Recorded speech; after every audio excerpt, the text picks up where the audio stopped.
Selamat pagi, sampai ketemu lagi di podcast Sahastra, Sahabat Seni dan Sastra. Hari ini kita akan membicarakan tentang pengembangan media pembelajaran seni yang mendidik dan juga menghidupkan. Hari ini kita kedatangan pakar profesional di bidang seni dan budaya. Ada Bapak Dr. Iriaji MPD. Hari ini akan berbagi kisahnya tentang penelitian pengabdian yang sudah dihasilkan, dan juga semoga hari ini bisa menghasilkan podcast yang menarik untuk bisa disimak oleh teman-teman mahasiswa yang ada di Universitas Negeri Malang. Pak Iriaji hari ini berkesempatan untuk berbagi cerita tentang penelitian yang selama ini sudah dihasilkan, pengabdian, juga HKI yang sudah lebih dari 50 judul granted, kemudian 30 judul buku ber-ISBN, dan juga tentunya hasil penelitian yang sudah terpublikasi di jurnal internasional maupun nasional. Beliau ini juga sudah memiliki Sinta skor yang tinggi yang nanti bisa teman-teman lihat di Google Scholar akun beliau. Selamat pagi Pak Iriaji. Selamat pagi Pak Pras, terima kasih Sastra telah mengundang saya. Mungkin nanti akan ada beberapa cerita pengalaman saya yang mungkin bisa berbagi untuk semuanya. Oke, hari ini kita akan mulai dan tetap di konten podcast Sahastra, Sahabat Seni dan Sastra. Nah, kita langsung saja di topik yang pertama adalah tentang konsep media pembelajaran seni yang mendidik dan menghidupkan. Ini menarik sekali yang akan kita bahas ya. Pak Iriaji, seperti apa yang dimaksud media pembelajaran konsep yang mendidik dan menghidupkan?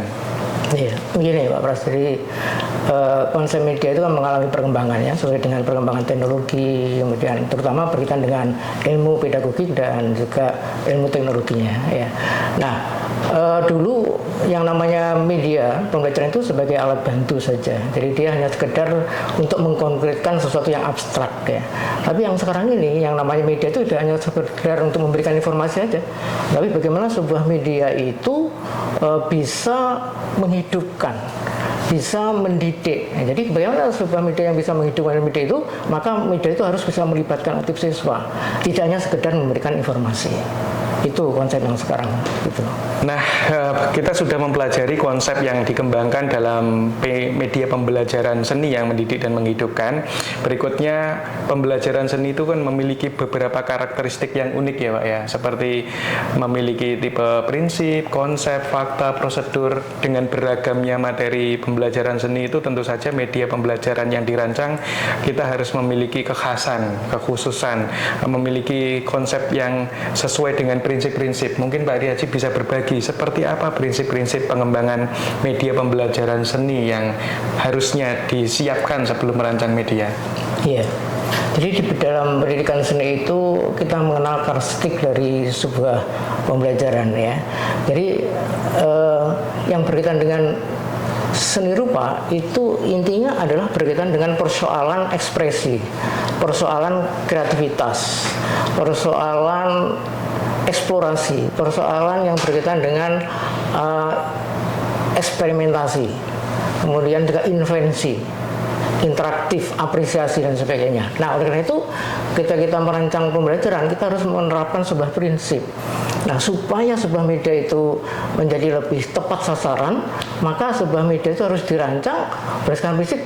Yang pertama, kita sebagai seorang guru, seorang dosen, maka yang diperlukan adalah kita harus tahu tentang capaian pembelajarannya lebih dulu.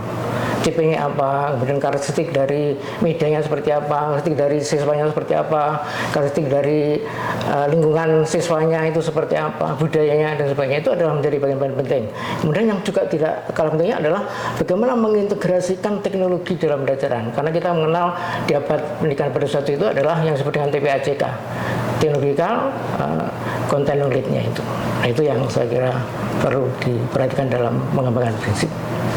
Nah, kita mulai dari contoh konkret dari produk media pembelajaran yang sudah dirancang oleh Pak Iriaji. Sangat menarik dari portofolio yang selama ini saya baca. Mungkin Pak Iriaji juga bisa berbagi, terutama untuk guru-guru seni budaya yang ada di Malang Kota terutama, atau di Malang Raya, yang sudah mengajar pada pembelajaran seni budaya. Tentu saja seni budaya itu kan luas Pak ya, ada seni rupa, kemudian ada seni tari, seni musik, drama, teater.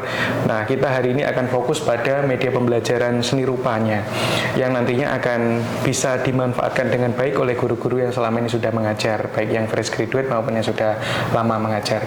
Nah, Pak Iriaji, mungkin bisa disampaikan seperti apa media-media pembelajaran yang selama ini sudah dilakukan, inovasi-inovasi yang dilakukan selama mengajar di S1 Pendidikan Seni Rupa Universitas Negeri Malang.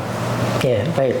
Jadi gini Pak Pras, di dalam melakukan pembelajaran di mata kuliah media pembelajaran itu kita lihat biasanya mahasiswa itu ketika merancang sebuah media itu masih konvensional. Jadi dia tidak memahami bagaimana sebuah media itu sebenarnya ternyata bisa meningkatkan keterlibatan aktif siswa, ya. Bisa untuk supaya belajar menjadi lebih bermakna, ya. Bisa belajar itu menjadi lebih kontekstual, lebih sesuai dengan konteks lingkungan budayanya. Ini yang kadang-kadang masih kurang memperhatikan. Lebih interaktif itu yang masih belum.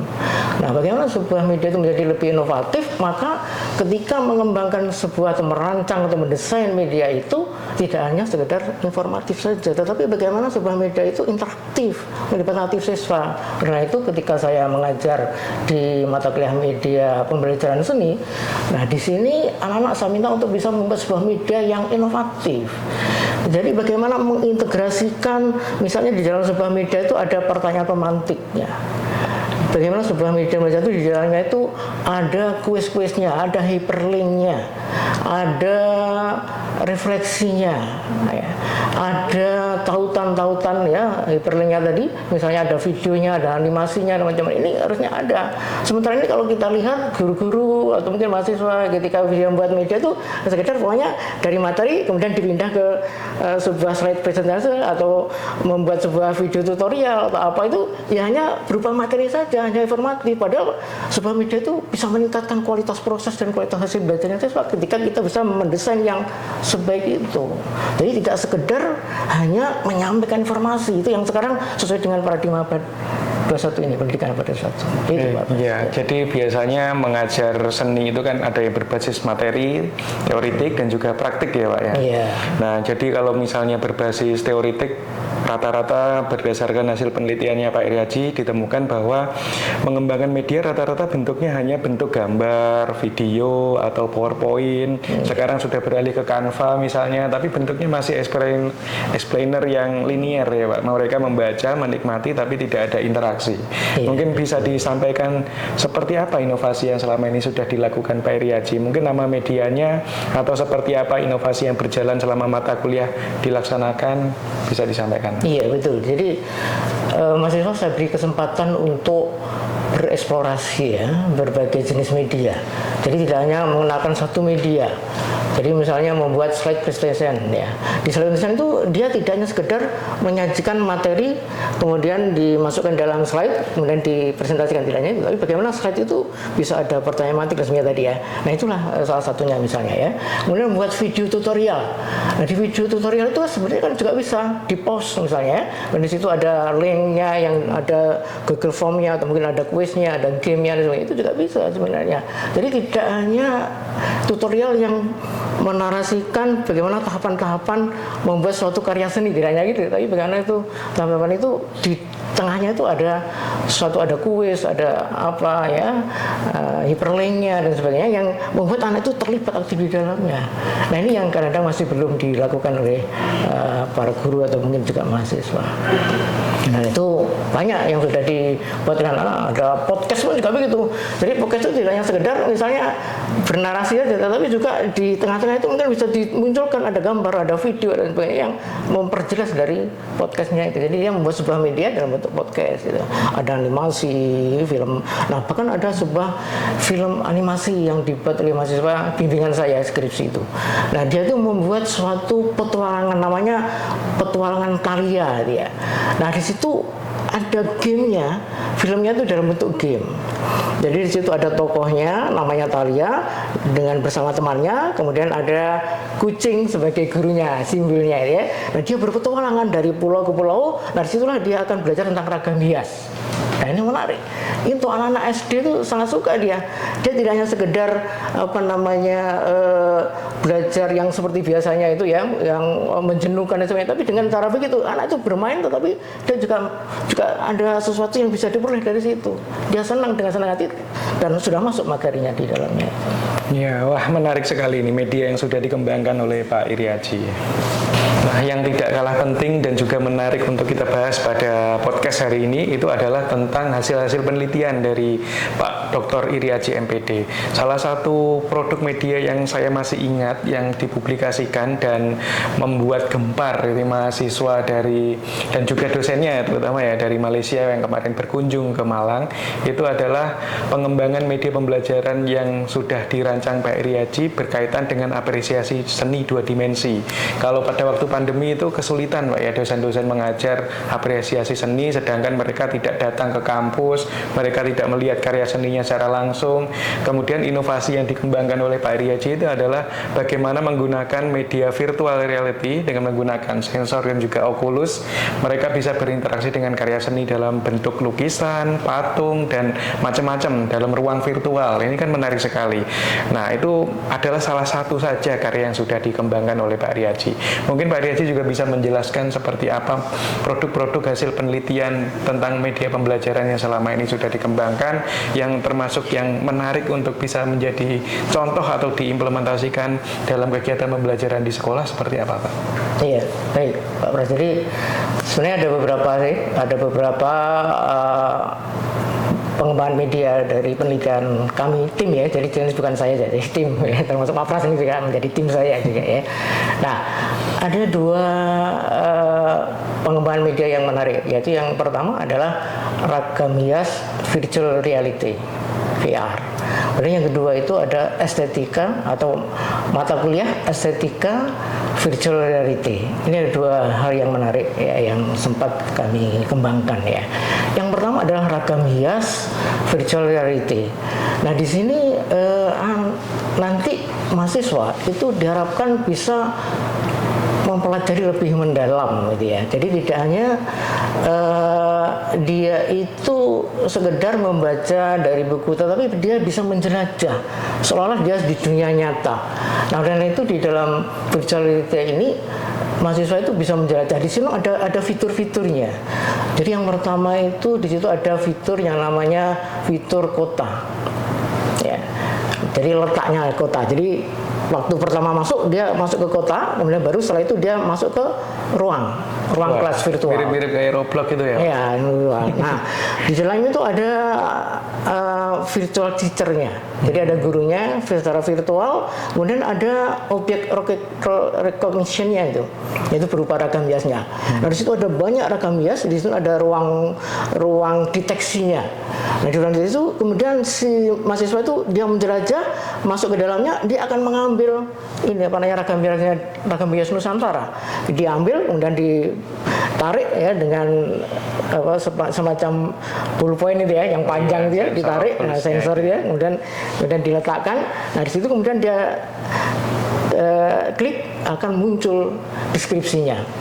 Nah tidak hanya itu, jadi semua itu bisa diklik sekian banyak ragam hias Nusantara itu, sehingga kita belajar dengan senang ya, dengan menarik gitu ya, menjelajah dari semuanya itu. Nah setelah itu ada juga penunjangnya, tidak hanya sekedar itu, tapi ada kuisnya juga di dalamnya, kuis interaktif. Jadi untuk melihat sejauh mana apakah yang dia pelajari tadi, yang dia lihat tadi sudah dikuasai atau belum, nggak ada kuisnya juga di situ. Nah itulah makanya tidak hanya sekedar memberikan informasi. Kemudian yang terkait dengan estetika virtual reality tadi. Nah ini menggambarkan seolah-olah dia berada di sebuah galeri atau di sebuah museum ya. Jadi si mahasiswa itu dia masuk ke dalamnya. Nah karena kita kan tidak mungkin ya, seseorang itu kan misalnya ada museum di Eropa, mungkin ada di Perancis, mungkin ada di Inggris, di belahan Eropa itu kan banyak ya, termasuk misalnya di Perancis itu ada yang namanya Louvre galeri itu yang di sana itu di situ ada berbagai karya seni rupa yang terkenal di dunia ya. Nah ini, si mahasiswa itu dia bisa masuk ke dalam sebuah museum, dia cari Ya, udah dia lihat, oh ini saya ingin lihat ini, ada patung, ada lukisan semuanya itu, kemudian dia ambil, gitu kan. Dia ambil, kemudian di situ akan ada deskripsinya. Oh ini namanya pelukisnya siapa, ini nama judulnya apa dan sebagainya, itu akan bisa dilihat deskripsinya seperti apa, filosofinya, warnanya bagaimana, keturunan dan sebagainya, itu bisa dilihat dari situ. Nah, kemudian juga selain lagi seperti tadi ya, ada kuisnya juga yang secara interaktif. Nah ini yang membuat pembelajaran menjadi lebih hidup ya di menggunakan media tadi. Ya, tidak sekedar memberikan informasi. Ya, jadi apresiasi sebenarnya tidak, tapi juga bagaimana sudah mendiskusikan dari apa yang sudah dilihat tadi. Nah, menarik sekali ini, Pak ya. Jadi memang mahasiswa harus turut serta dalam medianya supaya bisa menikmati materi yang ada di dalamnya dan mengukur secara mandiri seperti apa pengetahuan yang sudah dicapai gitu, Pak ya. Yeah. Jadi tidak hanya pendidik saja yang memberikan informasi secara satu arah, tapi peserta didiknya atau mahasiswanya yang harus turut serta karena harus menggunakan sensor Oculus tadi.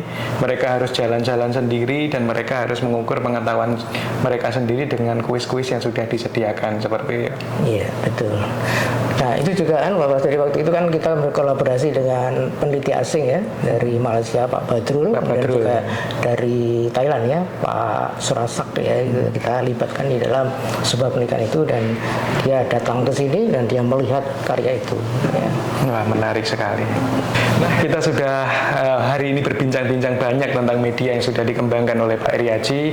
Ada pengalaman beliau yang terkait dengan pembelajaran, dengan produk-produk mahasiswa yang sudah dihasilkan dari tugas akhir, hasil penelitian, hasil pengabdian. Dan hari ini kita berada di ujung podcast. Kita sampaikan salam jumpa kembali. Sebelum kita tutup pada pertemuan hari ini, mungkin ada closing statement dari Pak Iriaji. Seperti apa harusnya mengembangkan media pembelajaran seni untuk mahasiswa dan juga guru-guru seni budaya?